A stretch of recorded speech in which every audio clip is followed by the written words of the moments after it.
Hey there friends, what's going on? It's Codiak here, back for another Outriders video, and today we are taking on a Challenge Tier 15 Mountain Outpost, doing this in real time, and again, it's about the philosophy, it's about the mindset, not necessarily the build, the weapons, the armor, it's about how we're approaching each of these expeditions. So we're doing this in real time, and as always, if you guys enjoy this type of content, we're coming to the end of Outriders, at least until we learn more about DLC. So if you guys do enjoy this stuff, you know what to do. Leave a like on the video, and of course, subscribe to the channel. And let's get going with our Challenge Tier 15 for the Mountain Outpost.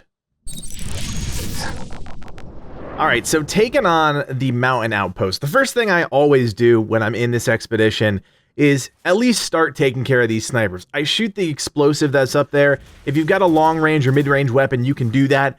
At Challenge Tier 15, you're not going to kill the snipers, unfortunately. Anything below Challenge Tier 15, for the most part, you will kill the snipers. And for the most part, they're almost dead. Probably another hit or two, and they'd be dead. And I think, you know, we'll get back to them. They shouldn't be too much of a problem here. Now, I'm going to clean up this first area. As you can tell, I'm moving a lot. I want to make sure that these guys are not a problem as I'm focused on the snipers. Take them out of the equation just like that. Those snipers will kill you. If you don't deal with them quickly, or at least have some plan for dealing with them, they will kill you. I don't know what it is about them. They're just on a whole nother level in this game. So I try and get them out of the equation as soon as possible. Now, I always go up here to the left. This just works better for me. This is going to take us across the bridge, and I just like that strategy better. You can go below the bridge, but then you have enemies above you, and for whatever reason, I mean, it's always the case, right? If you have the high ground, you're in good shape. So I prefer to take the high ground and kind of work my way downwards. It just seems to work better for me. Now, I am fortunate enough that I'm playing a class where when enemies line up, they just get mowed down. So that's what we're doing here, just taking out any enemy that walks up the stairs, walks across the bridge, and we've got just a few enemies left down here, and then the gate comes down, and we've got the elites. Now, I'm going to pivot right to the elites, because it's 3 elites. I mean, they're going to absolutely wreck you if you don't deal with them quickly. Hit some headshots on them, use Cold Snap, of course. Whatever control move you have to keep them in place, use it. It doesn't have to be Cold Snap. It can be whatever you have as a Pyromancer or as a Trickster. Use your time manipulations, use your movement manipulations to deal with enemy placement. That is what those are meant to do, to basically control the flow of battle. And I've talked about that in every one of these videos, controlling the pace and the flow of combat.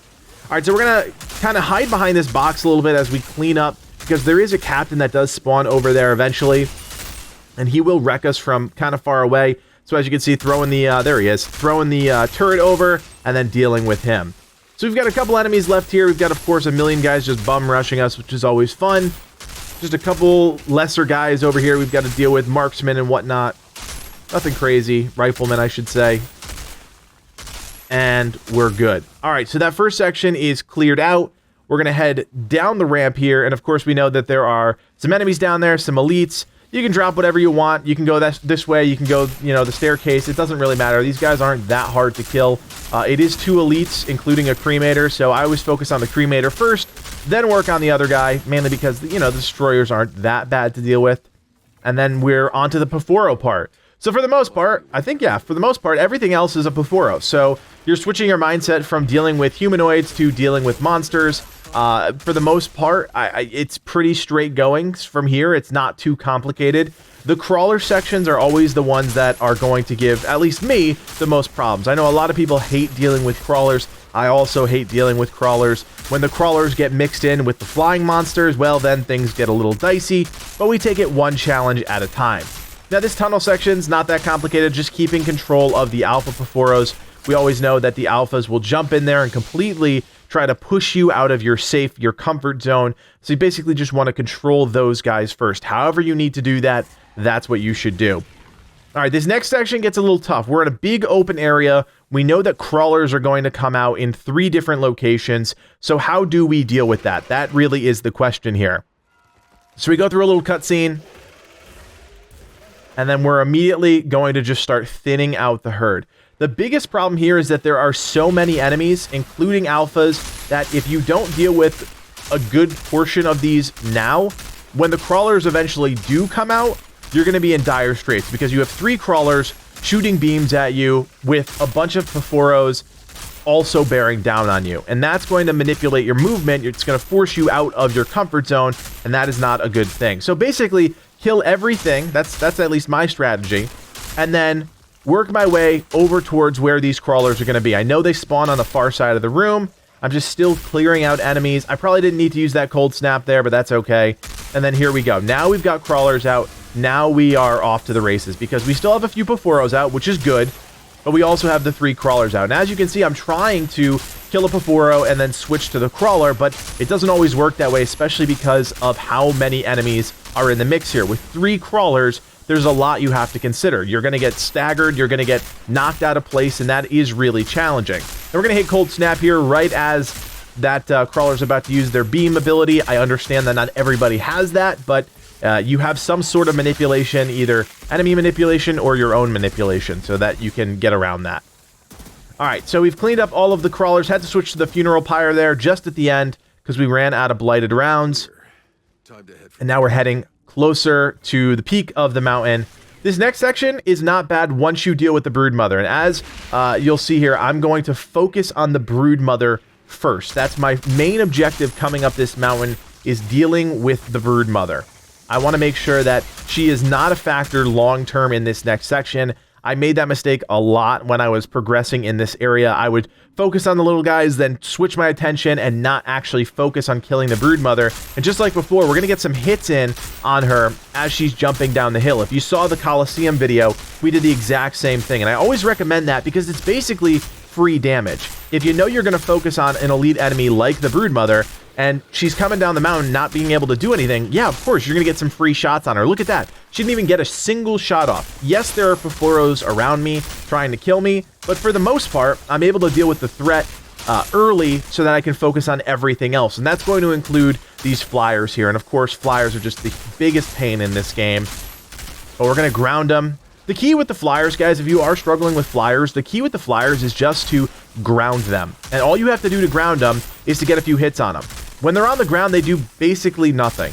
And whether or not you kill them or not, you can keep them grounded and prevent them from doing damage to you. And that's really the key here. That's damage mitigation through being smart. So we've got some alphas that we got to deal with, and then we've got another wave of enemies coming out. These are all maulers. Nothing really to write home about. I believe there's some more flyers in this part, if I'm remembering correctly. Yeah, there it is. Again, switching right to the flyer, as you can see. Grounding it, and then using my Embalmer's Rage to take care of it. There's another one behind me. Immediately switching to that one. Again, it's all about grounding them. I'm trying to get my Embalmer's Rage back up here. Switch back to the flyer. Flyer's going to be on the ground for a second. Don't feel like you need to stay on the flyer the second it lands on the ground, because you can switch off it. If there's something else attacking you or you need to line up some other series of attacks or abilities, you can do that. Not a problem at all.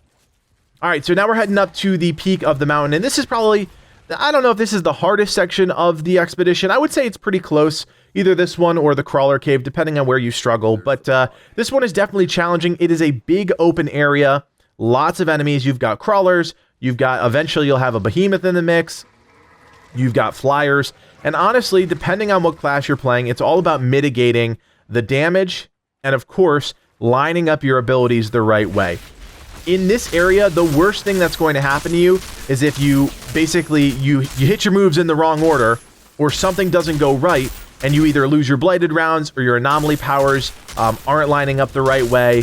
And again, there's just so many enemies that are coming out here that lining up everything is so critical to getting through every wave of enemies, and fast, because if you don't do that, you'll get overwhelmed. The game just sends out more and more and more, and if you don't clear them out quickly, you're going to be in trouble. Now, I just ran out of blighted rounds, so that's exactly what I'm talking about, but it's okay. We're well ahead of the gold timer.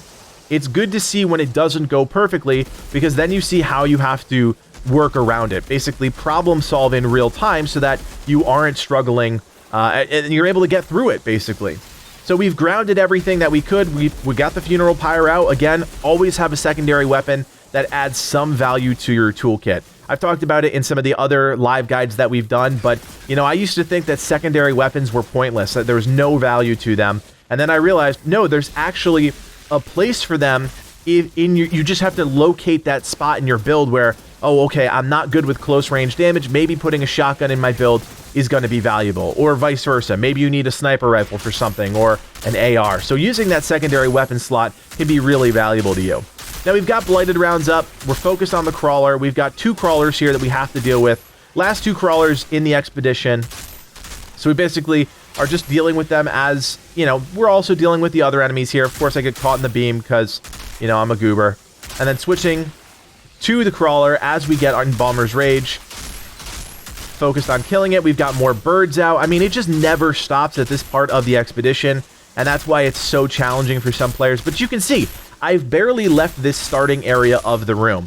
A lot of players will do circles around this room or just get themselves out of position. There's really no need to. Even if I'm getting stuck right here on the bones, I'm still in the beginning spot because I have all of the room that I need to maneuver. And by not moving around the room, I'm kind of controlling the flow of battle by staying in one spot, just kind of doing little circles. Enemies are filtering in, and I'm dealing with them piece by piece. Now, I did move over to this wall because, as everybody knows, there is a behemoth coming out once I clear up these enemies. I want to be in a position to immediately attack the wave of enemies that comes out, which is why I drifted over to the wall here. And yes, we have a little cutscene. Big old boy jumps out. There he is. Little slow-mo for effect.